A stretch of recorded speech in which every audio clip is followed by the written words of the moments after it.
Fala galera, beleza? Vocês estão bom? Galera, ontem o Brasil fez o último jogo em terras brasileiras pelas eliminatórias da Copa do Mundo de 2026 e o Brasil foi muito bem contra o Chile, mas muito bem mesmo. Muitos jogadores se destacaram, até quem que não jogou muito bem, jogou bem também. Esse que é o detalhe, até quem não foi tão bem ainda conseguiu ir bem. O Ancelotti conseguiu ali alternar um pouco no ataque, foi corajoso. Até vi um comentário ontem de uma pessoa falando sobre a coragem do Ancelotti em entrar com 4 atacantes. Se não me engano, foi até o Casagrande que citou isso. E isso foi interessante. Essa formação do Ancelotti foi interessante, porque ele acabou fazendo também com que alguns atacantes voltassem, tanto para arrumar jogada como para marcar. E uma coisa que eu gostei bastante do jogo de ontem da seleção é que todos voltavam para marcar e no ataque também o time ficava muito compacto, as linhas ficavam bem compactas. Outro detalhe não tem mais aquela Ney dependência, então isso era muito importante. E hoje a seleção é realmente ali uma equipe, um time, eles trabalham em prol da equipe e você vê a movimentação dos jogadores, você vê que eles realmente estão comprometidos. Ontem o Brasil entrou bem pilhado no jogo. Primeiro tempo já indo para cima. Teve um gol anulado do Casemiro, realmente ele estava impedido. Apesar do árbitro ser muito fraco, e vou comentar o porquê de achar esse árbitro fraco, mas vamos falar aqui um pouco sobre os aspectos gerais da partida. Primeiramente, o Ancelotti ele entrou com o João Pedro. Já tinha indícios, já vazou, na verdade, na imprensa durante a semana, de que ele entrar ali com o João Pedro como centroavante. Richarlison ia ser a opção ali no banco de reservas. E o João Pedro começou o jogo até bem, ali junto com o Rafinha, junto também com o Estevão. O Estevão ontem destruiu o jogo, acabou com o jogo. O Estevão jogou muito ontem, e o Martinelli ali pela esquerda. Só que teve um incidente com o Martinelli e o João Pedro, ainda no primeiro tempo, que o cotovelo do Martinelli acabou atingindo o estômago do João Pedro. Óbvio que foi um acidente de trabalho, mas João Pedro acabou passando mal, inclusive vomitou em campo, e depois desse lance ele já não conseguiu jogar o que ele vinha jogando bem no início ali do jogo. É um jogador muito importante, vai fazer a diferença ali no ataque. Já é mais uma opção ali para o Ancelotti montar esse quebra-cabeça, que é a seleção brasileira. Ele já deu entrevista falando que tem 70 nomes selecionáveis, então prova que realmente o ambiente da seleção mudou, o estilo de jogo mudou, muita coisa mudou na seleção desde a saída do Tite. Mas vamos voltar aqui a falar um pouco sobre o jogo.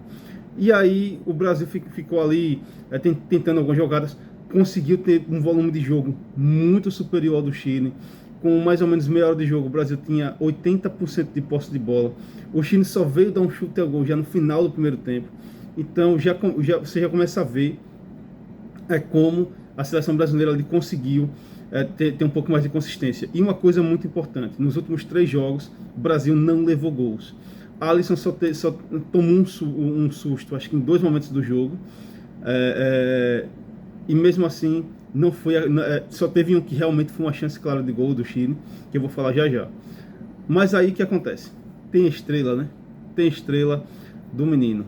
Então, em uma jogada em que o Brasil recupera a bola no campo de ataque, volta para a defesa, Alisson toca para o zagueiro toca para Douglas Luiz inicia a jogada na defesa, no campo defensivo do Brasil, e aí a bola sobra ali no meio, acaba de novo vindo para Douglas Luiz toca ali pro ataque, a bola, o atacante, que eu não lembro agora quem foi, não lembro se foi o Martinelli ou se foi o Rafinha, chutou, a bola sobrou, a bola acabou indo um pouco mais alta no rebote, e o Estevão com a meia bicicleta conseguiu fazer um baita de um golaço ali para abrir o placar ainda no primeiro tempo. E aí no finalzinho do primeiro tempo o Chile quis dar um susto numa cabeçada, quase o Chile conseguiu empatar o jogo, o Alisson conseguiu fazer uma defesa milagrosa, o Bandeirinha marcou impedimento, mas caso fosse gol ia provar, porque o jogador do Chile que deu a cabeçada provavelmente poderia estar em posição legal. Então ainda bem que o Alisson conseguiu fazer esse milagre, e nos momentos em que o Alisson precisou ser acionado, ele foi lá e conseguiu dar conta do recado. Beleza, o Brasil volta para o segundo tempo e voltou mais ou menos ali no mesmo ritmo de jogo. Só que diminuiu um pouco mais a questão do meio de campo. O Brasil perdeu ali um pouco mais de consistência. O João Pedro, no segundo tempo, ele já não voltou tão bem. E aí o Chile começou a crescer um pouquinho no jogo. E aí foi a hora que brilha a estrela do treinador. Ele começa a fazer substituições, colocou o Andrei, colocou o Luiz Henrique, colocou o Lucas Paquetá, colocou o Richarlison e colocou... Não lembro quem foi o outro que ele colocou, mas enfim, daqui a pouco eu vou acabar lembrando e vou falar. E o Luiz Henrique entrou muito bem. O Luiz Henrique destruiu. As substituições que ele acabou fazendo acabaram surtindo muito mais efeito do que o próprio time titular. Por quê? Porque quando ele começa a mexer no time, ele começou a mexer porque o Brasil perdeu o meio de campo. Então ele faz as primeiras substituições e o Brasil consegue fazer logo um gol. E como é que o Brasil conseguiu fazer esse gol? Luiz Henrique, na primeira jogada do Luiz Henrique e do Lucas Paquetá, o Luiz Henrique parte pela esquerda, numa jogada meio que perdida, ele consegue fazer um cruzamento e o Lucas Paquetá faz um gol de cabeça. Primeiro lance do Paquetá, pós retorno agora da seleção, depois do julgamento que ele teve, em que foi inocentado. Lucas Paquetá destruiu também com o jogo, entrou muito bem, conseguiu ali fazer muitas jogadas interessantes, teve muita chance de ampliar ainda mais o placar. O resultado final poderia ser muito mais elástico do que o que foi. A realidade realmente é essa. E aí, já um pouco tempo depois, novamente o Luiz Henrique, em uma tabela, junto com o Bruno Guimarães, conseguiu tirar do zagueiro, chutar por cima do goleiro, o goleiro ainda topou na bola e o Bruno Guimarães conseguiu completar a jogada, fazendo o terceiro gol do Brasil, um gol de cabeça. Então pronto, aí depois o Brasil controlou o jogo, conseguiu ali dominar o restante da partida, o Chile pouco pôde fazer, pouco pôde criar, e o Brasil saiu vencedor desse jogo por 3-0. Hoje é a segunda das eliminatórias. Se em algum momento o Brasil foi dúvida nessas eliminatórias, hoje vira a realidade sob o comando do Carlo Ancelotti. Carlo Ancelotti, ainda bem que você veio para salvar essa seleção, porque estava horrível do jeito que estava jogando, do jeito que vinha também se apresentando com os treinadores anteriores. Não que os treinadores anteriores não sejam bons, eram bons treinadores, mas para a seleção brasileira tinha que ser algo um pouco mais específico e algo um pouco mais objetivo. Eu disse no início do vídeo que ia falar um pouco sobre a arbitragem, porque eu achei o árbitro fraco. Em um determinado lance do jogo, o árbitro expulsou um jogador chileno por ele ter visto um pisão no tornozelo do jogador brasileiro. Aí, na revisão do VAR, quando é expulsão, o VAR é obrigado a revisar. O juiz voltou atrás, e justamente ele voltou atrás, porque realmente não teve esse pisão, só foi um toque normal de jogo. Talvez na passada da perna ele topou, o jogador caiu. Foi falta para cartão amarelo, mas não para cartão vermelho direto, como ele tinha dado inicialmente. Mas logo em seguida, teve um lance de expulsão. E infelizmente foi relacionado a um jogador brasileiro, o Casemiro. O jogo já estava parado e o Casemiro, acho que ele queria pisar na bola e acabou pisando no tornozelo do jogador chileno. Esse lance era para o VAR chamar e era para expulsar o Casemiro. Só que o que o VAR levou em consideração? Talvez o VAR tenha levado em consideração o histórico do Casemiro, e aí decidiu meio que passar a mão. Dessa vez, decidiu passar a mão. Mas o justo é justo. O Casemiro pisou no tornozelo do jogador chileno e poderia ter sido expulso aí nesse lance.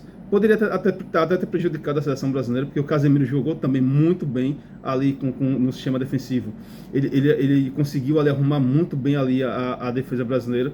A defesa brasileira tiveram alguns momentos ali de meio que de falhas, mas são falhas que dão para ser ajustadas ali com o tempo, dá para tudo ser controlado.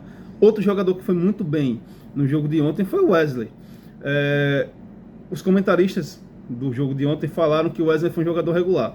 Eu achei que o Wesley foi muito bem, tanto na questão do apoio, como também na questão defensiva. Óbvio que as principais jogadas do time brasileiro eram lá pelo lado direito. Então o Wesley era muito mais acionado do que, por exemplo, o Douglas Luiz. O Douglas Luiz também foi muito bem, ele defendeu muito mais do que atacou, mas ele conseguiu fazer um jogo muito burocrático, muito bom, diga-se de passagem, tanto defensivo como também de apoio. Inclusive, o primeiro gol nasce de uma jogada que ele inicia, e mostra também que ali o Carlo Ancelotti já começa a ter mais opções, tanto nas laterais como também ali pelo meio de campo, e também mostra que tem muita opção também no ataque. Ontem o Jean Lucas foi cortado do banco de reservas, porque só pode 23 jogadores para o banco, como o Brasil convocou 24, então tinha que ser cortado. Mas a expectativa é que nesse próximo jogo agora, contra o Equador, o Jean Lucas pelo menos vá lá para o banco de reservas para poder fazer parte ali, também já começar a se ambientar um pouco mais no grupo de seleção.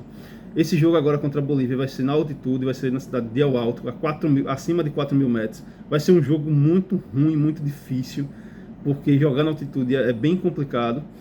Mas a expectativa é que a seleção também se saia vencedora desse jogo, também jogue muito bem. Apesar da Bolívia querer ir para cima, por quê?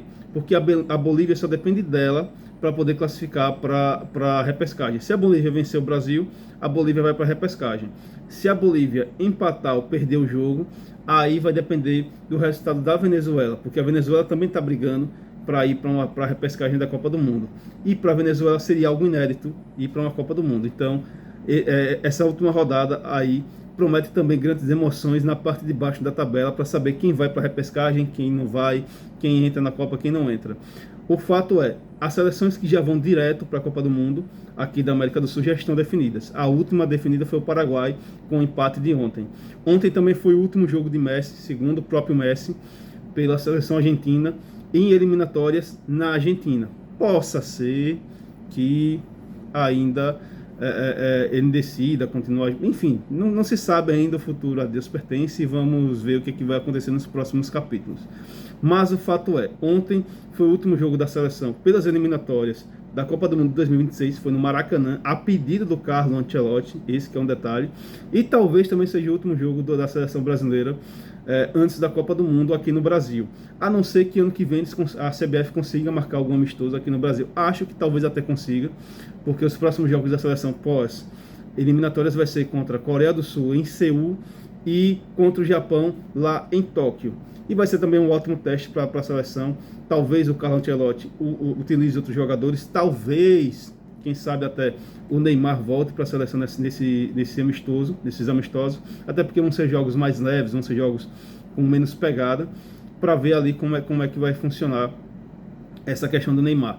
Ontem eu vi um comentário um pouco maldoso de uma pessoa em que falou que o Brasil jogou muito bem, óbvio, mas que no ritmo que o Brasil vem jogando não seria adequado para o Neymar. Acho que não, acho que o Neymar conseguiria jogar nessa seleção tranquilamente ali, como meia de articulação, ou até mesmo como um atacante um pouco mais fixo, daria para jogar tranquilamente ali. Então esse comentário eu achei um comentário um pouco, que ele passou um pouco do limite, ele já está começando já a enxergar coisas que não devem ser enxergadas no momento.